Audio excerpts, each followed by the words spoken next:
Hey, We're back. I'm here. Live Q&A, part two. Part two. Am I Christian? Yep. We got a couple questions in. Okay. So let's dive right in. Okay. All right, so the first question, so it's pretty easy to understand the need to die to the old self, Yep. right? It makes a lot of sense. However, what does that look like practically? Like what, I would like to know what dying to your old self really looks like. How does that death actually take place? That's a good question. That's a great question. I don't think it's any more complicated than the confession aspect of it, because ultimately, again, we can't save ourselves. We couldn't save ourselves from our sin. Christ had to do that for us. I think the dying to ourself is a big part of confession. I know we're going to talk more about that next week too, but confessing and acknowledging that that's what's wrong with me, right? And dying to it, again, what does it mean? It means I won't deal with it anymore? No. We just know that, again, part of the process of sanctification is that we are being set apart, or being purified, we're being set free. I will tell you that from an evidence of fruit in your life, if there's a habit of you confessing that sin and allowing him to produce the fruit in you, you might not be as tempted. You might see yourself in a couple years and go, wow, I just don't have that immediate temptation as much anymore. Yeah, so right? to drill down on that even more specifically, yeah.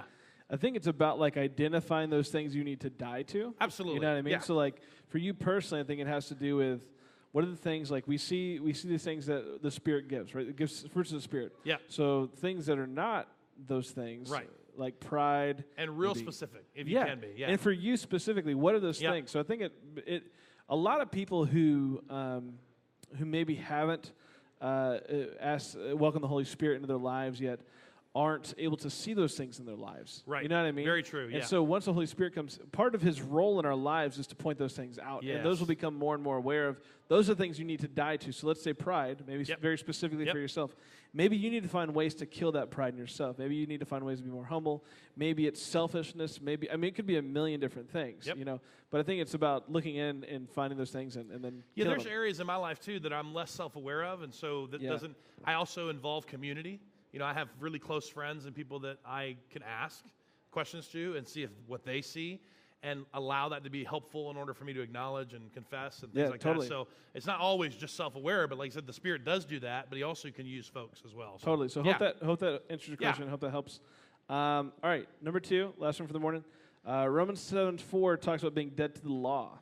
So does that mean that we're released from the laws of the Old Testament, like the real specific weird things like certain foods, maybe even the big things? Like, are we released from those things? We're released from certain foods. I know that, yeah. No, I think it goes back to when he talks about the law of Moses, and he talks, Paul's very specific to talk about that institutional setup from a standpoint of this is how salvation comes to you.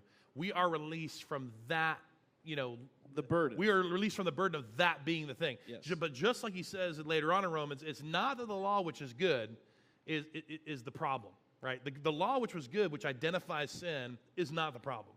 You can actually use the law to help you confess and identify the sin. But you're free from the law from the standpoint of it being the thing that gets you to God. Exactly. And even if you get specific with it. Like, for instance, the Old Testament, it's very clear, don't murder anybody. Right. Pretty good idea. So let's good carry that idea. over. But the whole thing is, you aren't, with this, you're not released from like, oh, it's cool to murder now. Exactly. It's not cool to murder now. But not murdering is not the way you achieve salvation. You know what I mean? Exactly. Or if you do, you're not the one who has to make up for that. You know what I mean? Like, you're released from the burden of carrying that. Yep. So there's still things in there that should help us to guide our lives. And, yes. And that's probably why Christians get kind of weird about, like, well, why are we picking this and we're choosing that and we're saying no to this and this, that? Well, it's because, like, it's that we're no longer under that burden. Right, exactly. We're not in that burden anymore, and it's not the way in which we achieve righteousness. So, yeah, I'm totally with you. That is definitely, if you read anything else with Paul, that's what he always is saying, is you're free from the law because of that. Yeah. Exactly. Cool. Thanks, guys. All right, we'll see you guys next week for part 3, Surrendered Life, part of the Am I Christian series. See you guys then.